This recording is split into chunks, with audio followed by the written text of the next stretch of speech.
Trabajar como enfermera en un hospital psiquiátrico puede ser muy desafiante. Siempre he sido tranquila y serena, pero una noche ocurrió algo que me estremeció hasta la médula. Es una noche que jamás olvidaré. Era un jueves por la tarde tranquilo. El sol se había puesto y la luz de la luna proyectaba largas sombras en las paredes. Estaba en el turno de noche en el Hospital Psiquiátrico Santa Ana, un lugar que había visto muchas almas atormentadas a lo largo de los años. Algunos pacientes eran tranquilos, mientras que otros podían ser violentos. El edificio en sí era viejo, con pisos que crujían y pasillos estrechos. Mi turno comenzó a las 8 de la tarde. El aire era fresco y la noche parecía normal. Hice mis rondas, revisando a los pacientes y asegurándome de que estuvieran cómodos y hubieran tomado sus medicamentos. Todo parecía estar bien, pero había una extraña sensación en el aire, como si algo me estuviera observando. Alrededor de la medianoche, estaba en la estación de enfermeras actualizando los registros de los pacientes. La tenue luz de la lámpara en mi escritorio era la única iluminación en la habitación. De repente, escuché un susurro débil. Me detuve, escuchando atentamente. Era tan suave que pensé que podría haberlo imaginado. Ignorándolo, continué con mi trabajo.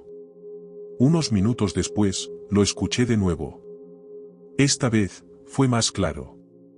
Sonaba como si alguien estuviera llamando mi nombre, Emilia. Emilia, mi corazón comenzó a latir con fuerza. Me puse de pie y miré a mi alrededor, pero no había nadie allí. El pasillo fuera de la estación estaba vacío. Traté de convencerme de que solo eran imaginaciones mías. Decidí hacer otra ronda para revisar a los pacientes. Mientras caminaba por los oscuros pasillos, la sensación de ser observada se intensificó. Llegué al final del pasillo donde se encontraba la habitación 307. La paciente de esa habitación, la señora Tomás, era conocida por su comportamiento tranquilo. Rara vez hablaba y pasaba la mayor parte del tiempo mirando por la ventana.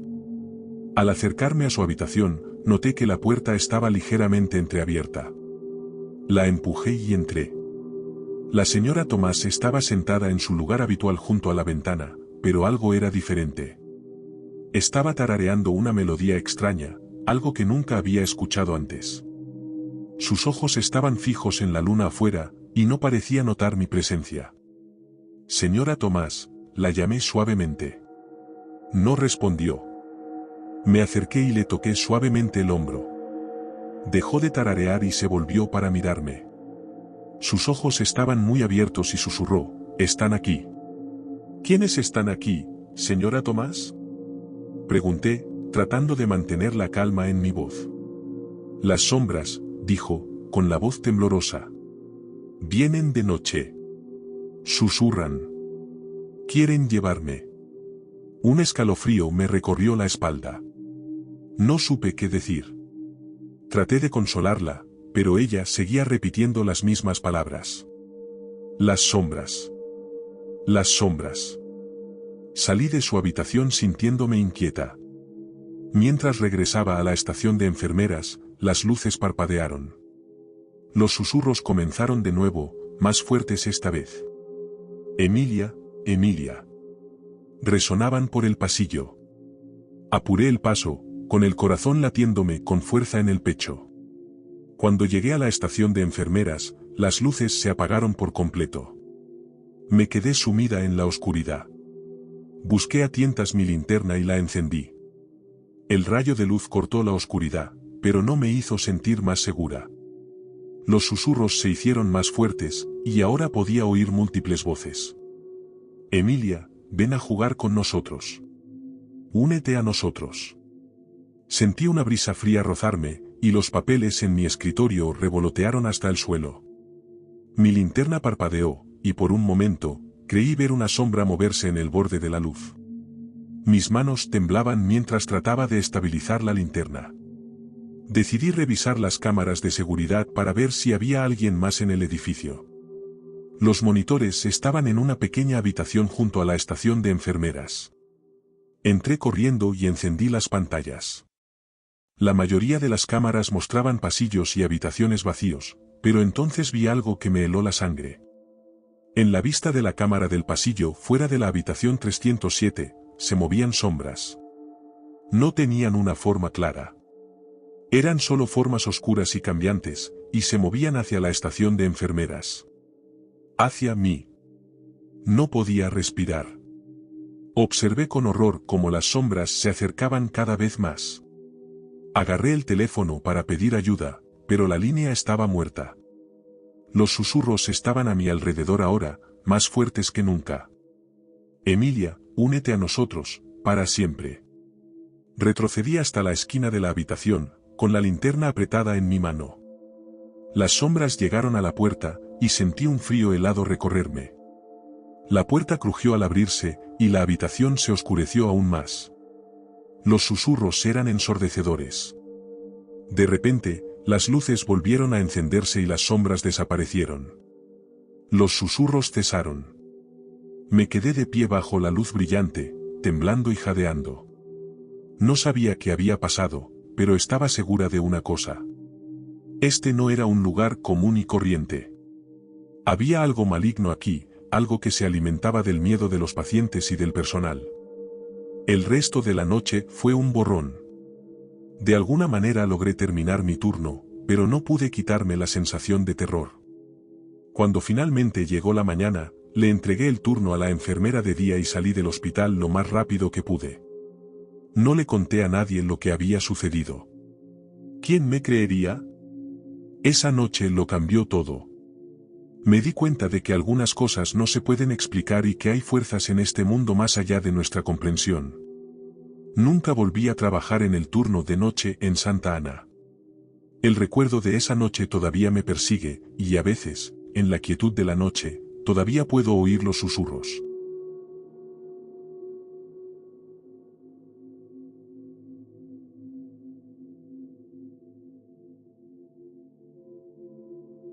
Cuando tenía 37 años, decidí asistir a la reunión de mi escuela preparatoria. Volé al aeropuerto más cercano, renté un coche y comencé el viaje de 56 kilómetros a mi ciudad natal. La carretera atravesaba una zona muy rural y casi abandonada del país. Sentí una ligera inquietud al conducir por esos campos vacíos y bosques silenciosos. A unos 5 kilómetros de la ciudad, vi a alguien a un lado de la carretera haciéndome señas para que me detuviera. Reduje la velocidad y reconocí al tipo como Jaime, uno de mis viejos amigos de la prepa. No nos habíamos visto en 20 años, pero se veía casi igual, solo un poco mayor. Jaime subió al coche y empezamos a hablar. Recordamos viejos tiempos y nos reímos de algunas de las bromas que hacíamos en la escuela. Se sintió bien ver una cara familiar después de tantos años. Al acercarnos a la ciudad, le pregunté si quería venir al salón de veteranos a tomar algo conmigo. No, solo llévame a casa, dijo Jaime. Recordé que sus padres solían vivir a solo unas cuadras de la casa de mi abuela, así que giré en esa dirección. Pero Jaime me detuvo, diciendo, llévame a las afueras de la ciudad. Había un parque de casas móviles por allá, y supuse que debía ser donde vivía ahora. Cuando llegamos al desvío, Jaime dijo, déjame aquí. Fue bueno verte de nuevo. Luego salió y se alejó en la noche. Conduje al salón de veteranos y me encontré con algunos de mis antiguos compañeros de clase. Empezamos a charlar sobre quién vendría a la reunión. En algún momento, mencioné que acababa de recoger a Jaime a 5 kilómetros al este de la ciudad y lo había dejado. De repente, todos se quedaron callados. Incluso el tipo que cantaba karaoke se detuvo y dejó el micrófono. Mi prima, que estaba sentada a mi lado, se puso blanca como una camiseta nueva. Bárbara, Jaime murió en esa curva hace 8 años. Volcó su coche. Todos estuvimos en su funeral, dijo alguien. Me sentí mareada y aturdida. No podía creer lo que estaba escuchando. Murmuré algo sobre necesitar aire y salí al coche para respirar profundamente.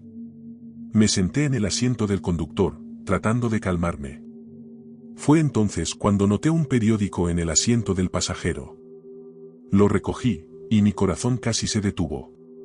Era el periódico local, impreso hace 8 años, y tenía el obituario de Jaime en la primera plana. Lo miré con incredulidad, con las manos temblorosas.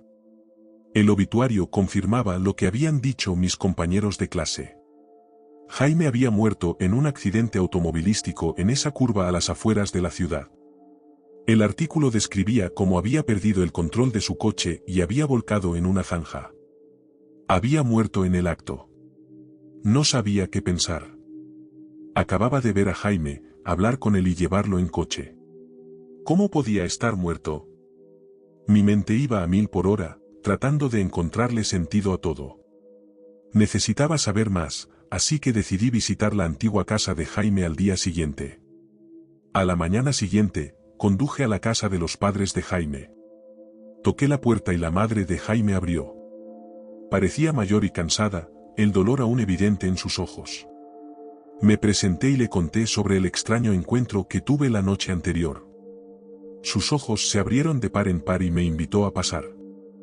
Explicó que después de la muerte de Jaime, muchas personas afirmaban haberlo visto por la ciudad, siempre cerca del lugar donde se había estrellado. Algunos pensaban que era solo su imaginación, otros creían que era el espíritu de Jaime, incapaz de seguir adelante. Le pregunté si ella misma había experimentado algo.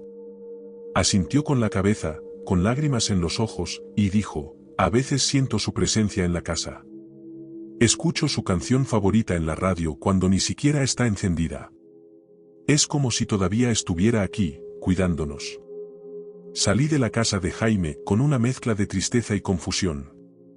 Esa noche, no pude dormir. Seguía pensando en Jaime y en el extraño encuentro. Me preguntaba si había tratado de decirme algo, si había una razón por la que se me había aparecido. Unos días después, la reunión llegó a su fin y tuve que regresar a casa. Al pasar por el lugar donde había recogido a Jaime, reduje la velocidad y miré a mi alrededor. La carretera estaba vacía, pero sentí un escalofrío en la espalda. Todavía tengo ese viejo periódico con el obituario de Jaime. Lo guardo como un recordatorio de esa extraña noche. Cada vez que pienso en ello, tengo la sensación de que hay más en este mundo de lo que podemos ver o comprender. Tal vez Jaime solo quería despedirse, o tal vez tenía asuntos pendientes. Cualquiera que sea la razón, nunca olvidaré la noche en que llevé a mi viejo amigo Jaime y descubrí que a veces el pasado está más cerca de lo que pensamos.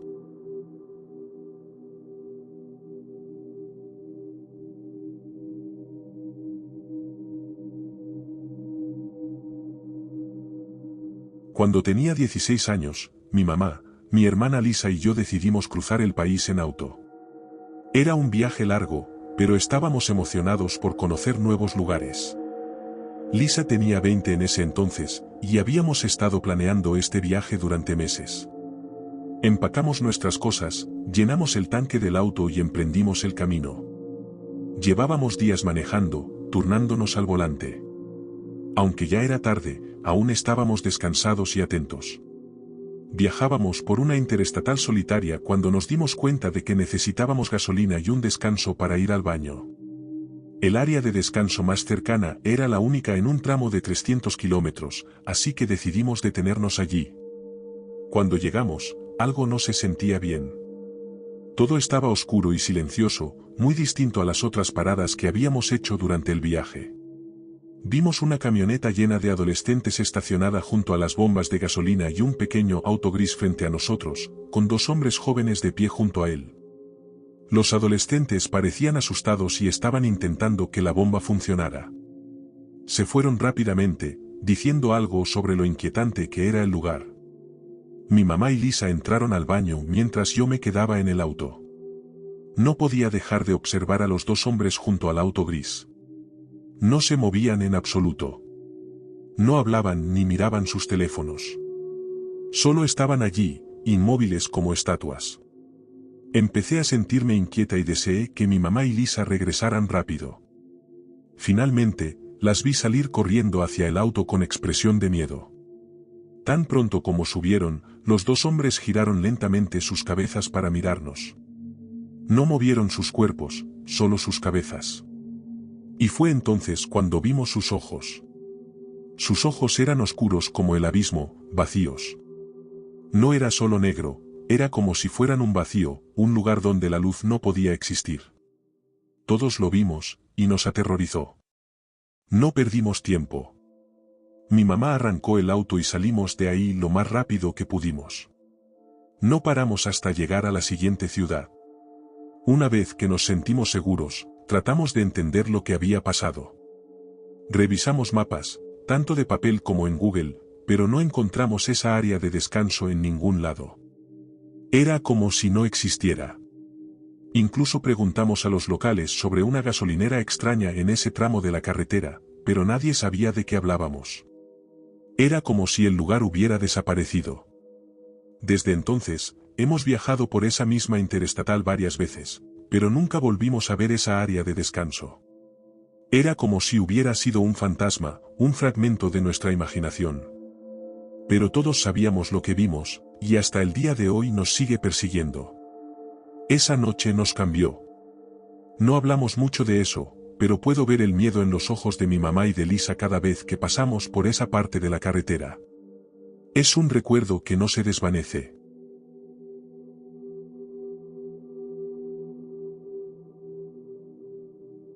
Si estas historias te mantuvieron en suspenso, dale me gusta y suscríbete para más encuentros inquietantes. Activa las notificaciones porque no querrás perderte lo que viene a continuación. Mantente a salvo, mantente alerta y recuerda. Gracias por escuchar, y nos vemos en la próxima noche.